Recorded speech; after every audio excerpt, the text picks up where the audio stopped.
Hey everybody, welcome to Drive Thru Review 667. Today we're going to take a look at Cloudspire. This is from Chip Theory Games. This is, I think, the third game that they have released, all using poker chips as kind of mechanics slash miniatures, so to speak. So they had a Hoplomachus and then Too Many Bones just a couple of years ago, and this is kind of the third iteration, I think. So this is a 1 to 4 player game, and to be sort of glib about it, it would be kind of like playing League of Legends or some other kind of video game MOBA style of game, but which I'm not a fan of those kind of games. Like, I don't hate them, I'm just not like really good at them or anything. Or they don't really, I don't really gravitate towards that style of video game. So a little spoiler for the review, but if you don't like that style of video game, maybe still give this one a look, because I do like this to a degree, which you'll find out later in the review. But I'm not a big MOBA fan, but this has some similar ideas to that. But I do like how they kind of pulled it off here. So let's jump in before I spoil too much more about some of the mechanics and how it works, and then I'll come back and give you my thoughts. I'm not going to give you, of course, an exhaustive overview because the basic mechanics are pretty straightforward and pretty simple to get your head around. I would call just the kind of the basic core game right on a kind of a light to medium weight game. But then you start adding on and layering all of the different special abilities of the different factions that you can get. There's 4 factions in the game. There's a 5th faction that you can get an expansion for. And then some of the kind of the NPC characters and things like that that you'll interact with. They have some kind of common keywords and things like that. There's a whole list of things. And it's very asymmetrical. I would talk about like root level asymmetry or a coin game, maybe even more than those games, and to some degree. So let's jump in and get a kind of an idea how it works, and then I will come back and give you my thoughts. Okay, so it's kind of hard actually to get all the components and everything that you're going to use in this game into one shot. And here I've set up one of the single player scenarios here, and you can see I've got some chips and things laid out on the board. The board itself is actually made up of this mouse pad material, which is familiar for anybody that has played any other chip theory games. And you also have these chips here, which we'll take a closer look at. So here you can see a spire. This is like a tower that you're going to set up in defense. You got some stats here, attack and range. This is the cost in source. This is kind of like the money, the energy to build it. And this is actually the reward you get for killing it. You get rewards for basically killing everything in the game. A little special ability here does splash damage to the hexes around it. This is the number of upgrade chips that it can have. You also notice that on a lot of this stuff, you can get an upgraded version, which has the star on it, and it costs a little bit more if you're going to build that directly. And then, a little bit increase in the number of upgrades from 3 to 4, a different special ability. And then here, the upgrades underneath, you can see we've got 2 range and 1 attack. And so that's the beefed up stats of it. So you're going to be building a lot of these out, and these are going to act as towers kind of fighting minions and things. But you also have here some of the actual characters and things that you're going to be navigating through the game with. So this is Crom the Mighty. You can see he's on his upgraded side. He's got some hit points and his attack and his movement. And this little icon there, you can see it looks like a little desert-like mountain. That tells you the type of terrain that he can move over. And you have his hit points and his attack and everything. So all the upgrades and things are going to go underneath the chips there. And you can tell this is a hero because it's got kind of that gold inset border there, whereas the Spire has the silver border there. And then if we take a look here at a very basic kind of peon here, this is sort of a brass. Now, it's sort of easy to tell the difference, but depending on lighting and stuff, the difference between the heroes and the minions is a little bit difficult. But usually you can tell who a hero is because it's got a name, not just some random battleborn. This is Crime the Mighty, and they'll have, lots of cool abilities, and they'll usually always have these terrain modifiers for movement, whereas most of the minions don't have that either. So it's not too difficult to tell what's what. So here you can see kind of a zoomed in portion of the board here, and you've got a couple different terrain types. You have the main thing to think about is this path, and this is where most of your minions and things are going to be moving through, and you're going to be moving from one base, which is over here. This is, the Brahmin base, and then over here we have the heir's base. So you're trying to basically destroy each other's base. That's kind of the overall gist of the game, but there's a lot of other things you're trying to do as well. So the minions are actually going to activate on kind of a programmatic type of thing. They're going to just move down these path hexes, always trying to move closer and closer to their target. In a multiplayer game, you'll declare your target. So if you're the Bronman character, you have a little chip in your kind of your icon for your side. You're going to give that to the player that you're going to send your minions after, and so you have to decide that at the start of each round. Whereas in a two-player game, you just you obviously know who you're going against. So these are going to move their allotted movement always closer towards their target. Now the heroes here can move around at will, and so they'll be moving through possibly different types of terrain depending on the little terrain bonus that they have here, and kind of acting a little bit more intelligently and more driven by the player. But how the player actually sets up and deploys these minions and kind of the order is a big part of the game. So it's very much like a programming game in that way. Now you also have these little spots here, these little places with source. Over the course of the game, you're going to be clearing those and then adding spires to those, and those are kind of also going to like automatically do damage to opponent minions that kind of move through and get within range of it. Then you're going to take shots at them. Now, one interesting thing to note about this is when a character or a minion applies damage, they're going to apply a fixed amount of damage. So that's going to be always like 2 damage or however many upgrades of damage they may have under them. That's going to be a fixed amount. But the spires themselves are actually going to roll these spire attack dice here, which you can see. So it's going to be a variable amount of damage. And they're going to actually roll dice equal to the level of their attack. But typically these will have a little extra range and things as well. So before I go over the basic sort of idea of a turn, I just want to show you the one sort of player aid here for the Bronman. And on this side, it's going to show you what all the different little sort of features of your home base, your headquarters do. I'll show you that in a second. So you can see it's relatively complex and involved there.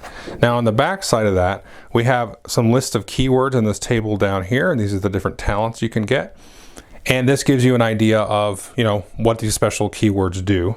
Now there are some sort of neutral units and landmarks and things, and so there's another page here with all the keywords for all those. So those, everybody will need to know those. And then also there's faction specifics here on this. So for example, here's the heir. They have all different set of keywords. They have their faction specific ways that they can upgrade their minions and stuff like that. And then of course their base is totally different as well. So when talking about the base here, so you can see you have these different areas to build. So for example, you have the honor pit, the source drill, the assembly, the gate port, the stronghold. Now all of that is on this thing here. And this here you're going to attach to the board as part of deployment. I'm not going to go through every little step of how to set up the game and do deployment stuff. That's all pretty straightforward. But you're going to be tracking source, your income here with this chip. This turns pretty nicely and fits in there very snug. This is the hit points of your kind of your main gate, your fortress gate, and this is sort of the part that connects to the board here. So you can see we're going to connect there, and then this is the thing that the opponents are going to be damaging. And there's always going to be a little pathway that always goes from, you can get from any base to any other base via these pathways. That's one of the rules of deployment. And if we zoom in a little bit, you can see these little notches here. The game gives you this cool little container that has this little twist ceiling thing. So as you buy upgrades, you take and mark these and just tack those up.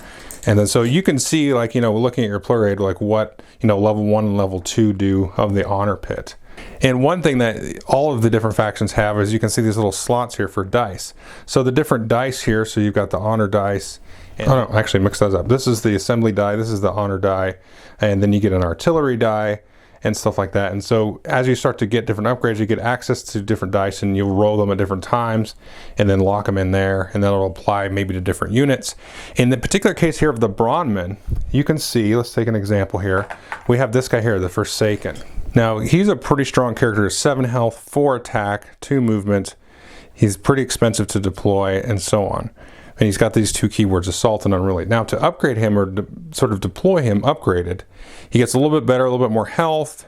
This tempered is a little bit better than being unruly. But to do that, in the case of the Bronman, you're going to have to build upgrades on the honor pit here, and each of the different units for Bronman is sort of affected by what you build. Now other factions, like one example here is the Aurora, which I've also played, they allow you to build either side of the chip. So you just kind of pick and choose.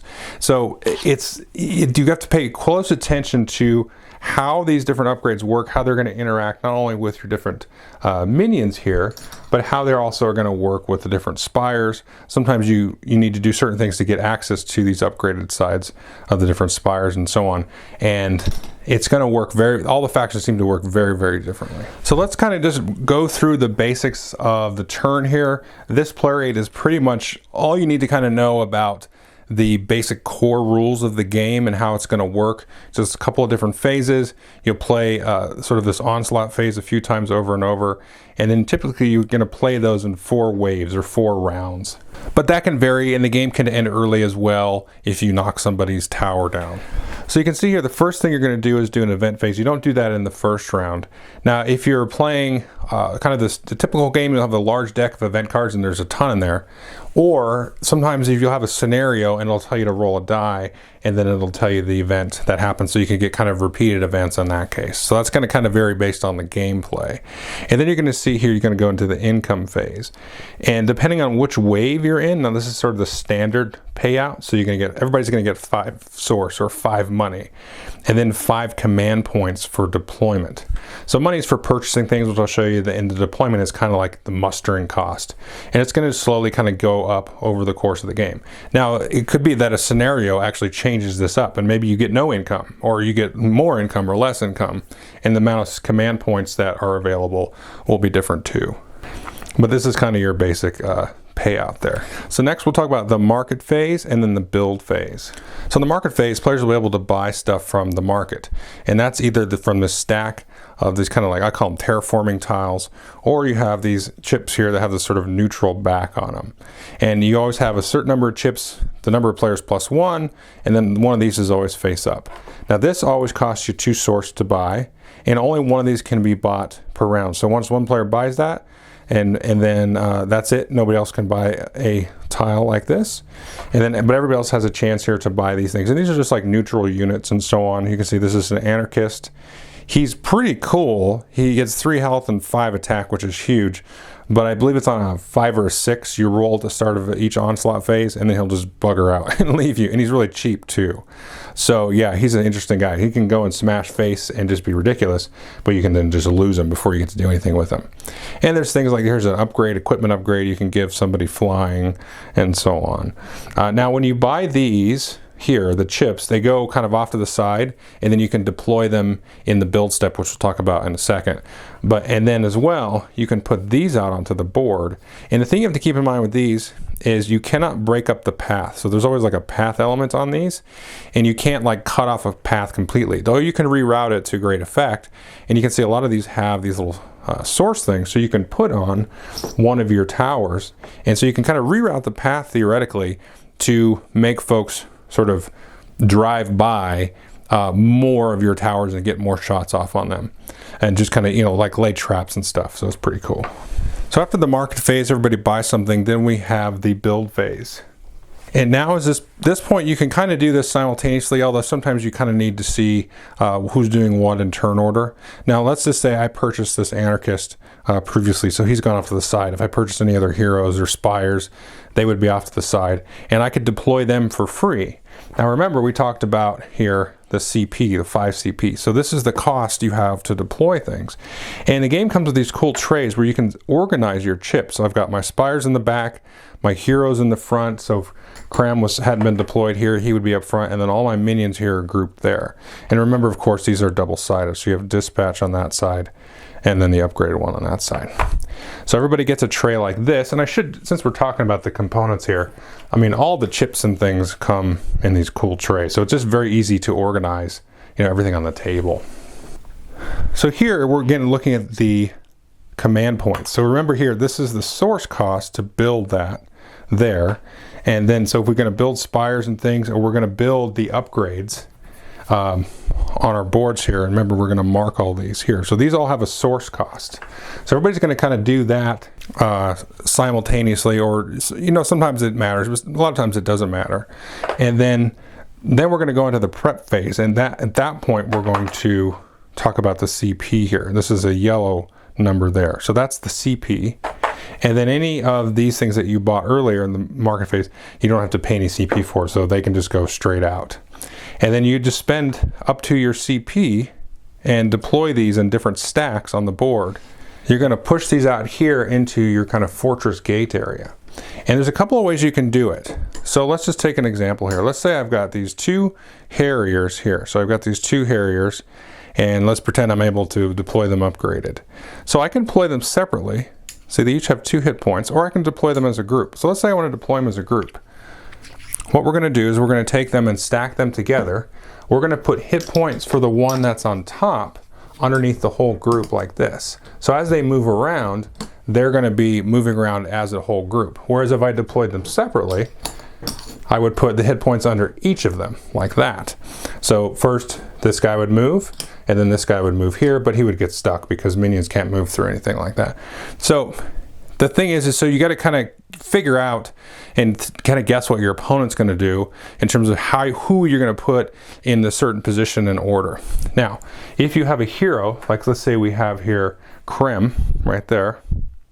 So the heroes in your deployment stack, let's go back to our grouped idea here, like that. So the heroes will either go on top or on bottom. So if I deploy 2 heroes, maybe I could do 1 on top or 1 on bottom, but you can't kind of put them in between. You got to have either heroes on top or on bottom, and then the minions will be in between.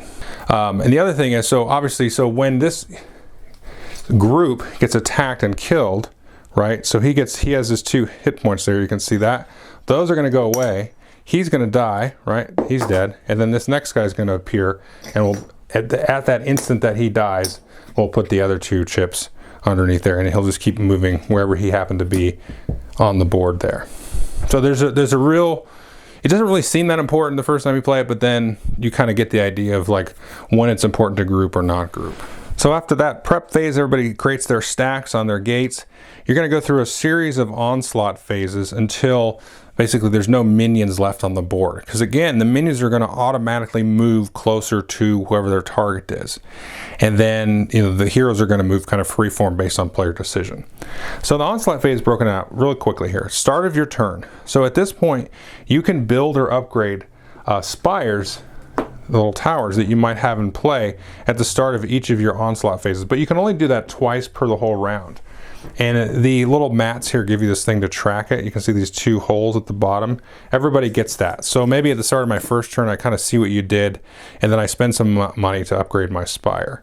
And so I'll mark that. And then maybe 2 or 3 turns go along, and I find out, well, I've gotten some source, because remember, you get source as a reward for killing stuff.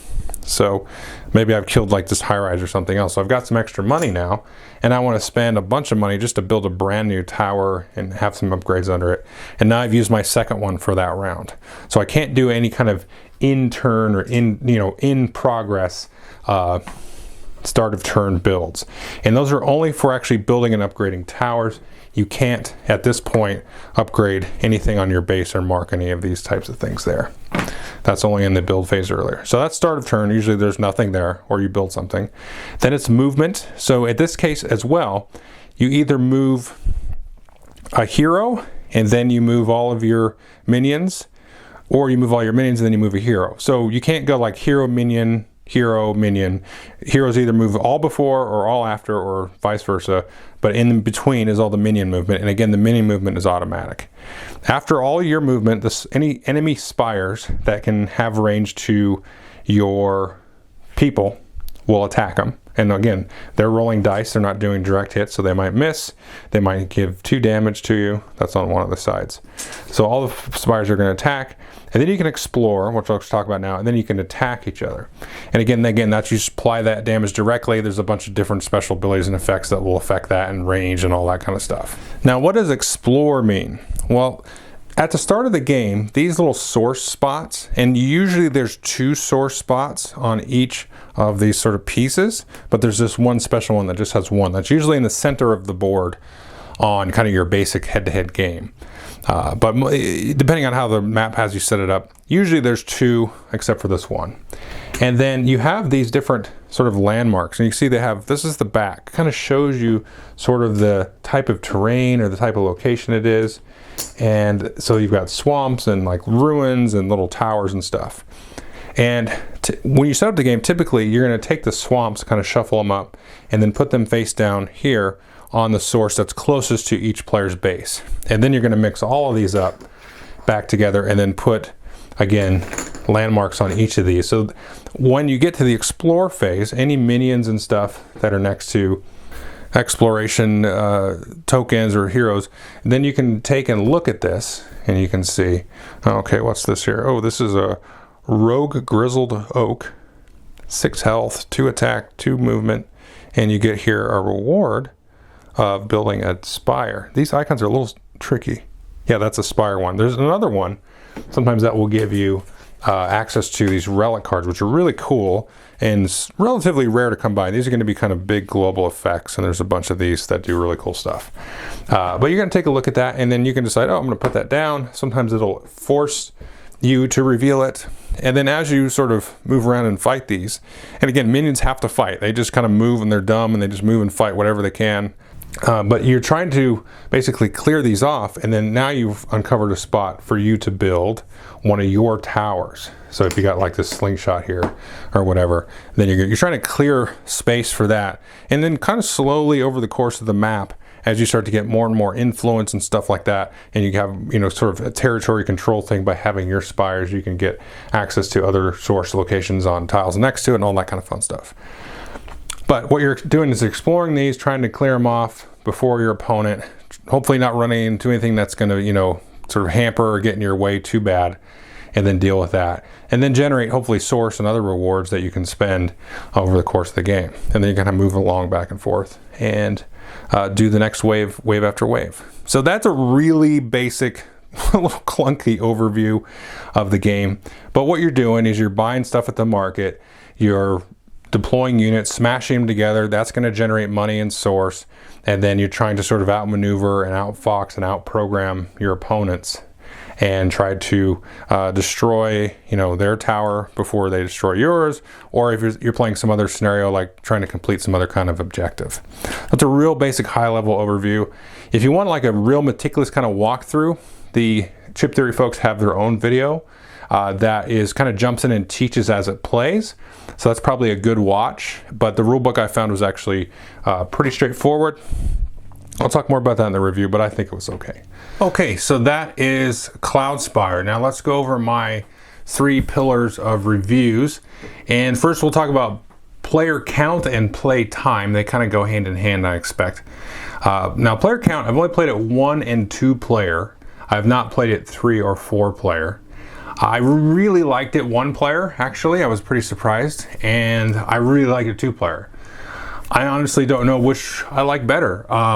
The game has a ton of scenarios for single player. I believe there's 16 scenarios. And then if you get the expansion for the 5th faction, there's another 4 scenarios in there. And then if there's also, let's see, co-op scenarios. I think there's like 10 co-ops, 8 or 10 co-op scenarios. And again, more with the 5th expansion for the 5th faction. So there's a lot in there, and it's very puzzly and very interesting, and really kind of a really fun way to play the game. So I'll talk more about that in a minute. And then 2 player I've also played and really like that as well. It was some very good head-to-head. The whole programmatic aspect of it is interesting, and then just kind of digesting all the player abilities and stuff like that is really cool, which I'll talk about more in a minute too. But in terms of like the 3 and the 4 player, I think, and my friend that I played 2 player with, we both agreed. We said, I don't know that I would want to play it 3 or 4 player because of the play time. And the box says 90 minutes to 2 hours. And when we played our 2 player game, it was about 2.5 hours probably. It was close, definitely closer to 2.5. But it was both of our first games. We were both learning these factions, both trying to get the rules right. You know, trying to, you know, figure out all the different things that our base could do and all the different, you know, keywords and special abilities of everything in the game. You know, not just my own faction, but also his faction. And he played the one that I haven't actually played yet. It's sort of like the plant people one. I can't remember the name of it. And so, you know, I'm trying to learn his stuff and my stuff and then all the kind of the neutrals, basic generic stuff in the game. And it took a while.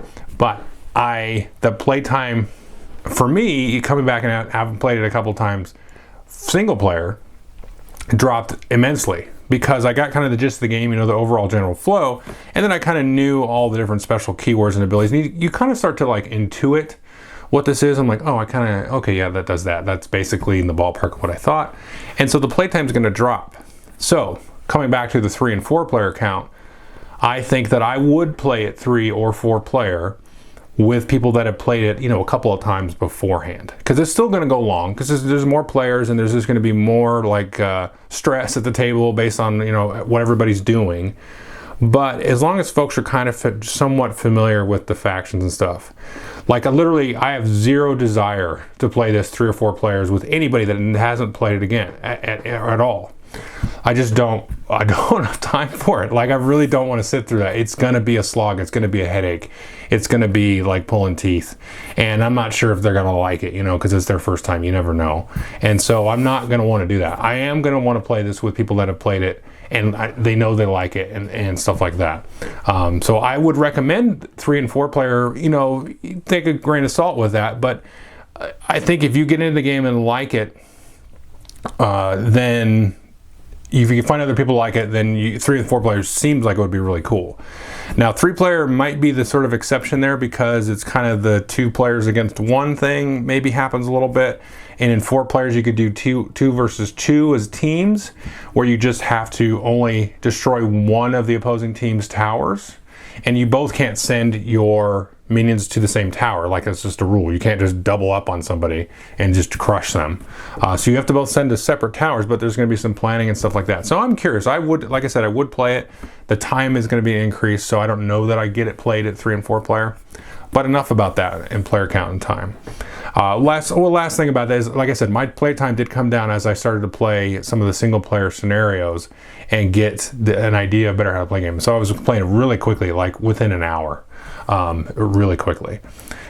So that leads to my third pillar of review, and that is, what is this game like? Well, it's a lot like Hoplomachus and what's the other game? Too Many Bones. It's kind of in that same vibe. It's probably more like Hoplomachus than Too Many Bones.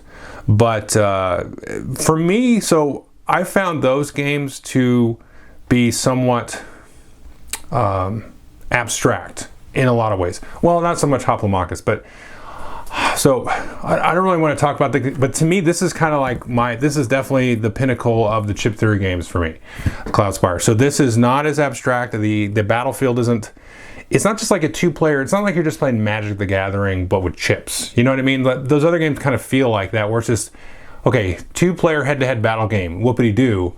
My brain just shuts down at that point, because it's like, how many millions of games are there that are like that? You've got Magic, and then Mage Arena, and all these other head-to-head 2-player games that are just like smashing each other in the face and fighting, the Star Realms, stuff like that. And so my brain is sort of like burned out on that, and sort of like, let's abstract 2 players fighting and do that. How many millions of card games are like that? This one has some texture to it. It has some terrain involvement. It's got some interesting thematic kind of funkiness to it. So there's a lot more that I can kind of chew on and wrap my head around. And just the whole like complexity of all the base building and sort of the programming aspects of it really set this apart for me, not just from some of their other games, but just from any game in general. And like I kind of alluded to at the start of the video, I'm not a big MOBA fan like League of Legends and Heroes of the Storm and all that kind of stuff. That's just not my jam. So I was a little bit trepidatious about this. I'm like, oh gosh, this is going to be like a tower defense or MOBA game, and it's just not something that I really can spend more than 5 minutes playing as a video game.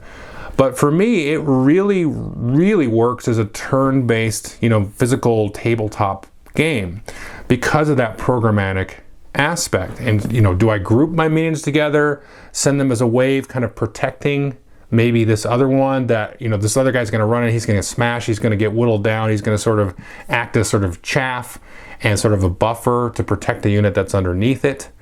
And then that guy will be able to come out and maybe he does like a crazy build action where he's able to erect a spire, or he does some other kind of cool effect that he's got. And so the way that works is very, very interesting. And just all the way the different heroes work and everything with their special abilities, and how you kind of like, okay, you start sending stuff to the tower, and that just kind of like flows, and inevitably stuff just meets in the middle and smashes together, and it's sort of this big scrum, and then whoever kind of was victorious is going to allow that minion or whoever to trickle towards the gate, and then theoretically get some hit point damage to your fortress gate. And so that's one aspect of the game. But then the other aspect is kind of exploring this extra space with these landmarks and trying to get rewards and things, and maybe farm up some of these other NPC creatures to not only like level up your hero, because as they sort of kill stuff, that's when you can start to add upgrades and then flip them over and sort of promote them to the other side. But then also gives you access to places to put more spires and put up more defenses. So all of that kind of stuff sort of very tightly integrates. And that's a really interesting and satisfying way to play the game. So you have that sort of idea of like, I mean, it's a very MOBA thing where you're sending your minions and there's wave after wave after wave, and then your heroes are kind of going off and doing other kind of special, very specific kind of niche ideas and plans. But then you sort of marry that on top of, okay, now I need to farm up source to, and I also, just to be clear, you don't want to really like give source to your opponent either, because that's money coming into them as they, fight you and react and retaliate against you. You're kind of giving them money in a way. So in that way, the way the economy sort of works, you kind of get like a general source progression over the course of the game, wave after wave. You just start to build up your own little engine of source of the game. The game just gives it to you. But then, some of the factions, you build like little source factories, and you get even more that way. Or maybe you farm it out on field. And so the way you're kind of balancing that, it's sort of your protection, your defense, and so you're running minions at it versus spending money on your base and building your engine like you would a little bit in a Euro game kind of idea. And so you're sort of balancing those two kind of things. So it has a very kind of like RTS feel, which I know MOBAs are sort of like RTS, cousins, but it has that really cool RTS feel where you can really play with how you do the upgrades. And in a game, you're not going to like build every upgrade in your base. You're going to have to pick and choose different strategies each game. There's just really not, I don't think, a way to generate enough source to just build everything and so, my faction does this every time. The way the factions are put together, it really kind of forces you to pick and choose a strategy to chase down. That might be like, I'm going to really go after this upgrade on this building because, that's going to allow me to use these units in a different way, or maybe it's going to allow my spires to behave a little bit differently, or I can get these cool kind of crazy effects that I can use and sort of, throw at my opponent. There's just a lot of kind of layers of interaction and ways to play. So if it's not obvious, I love the game. It's fantastic.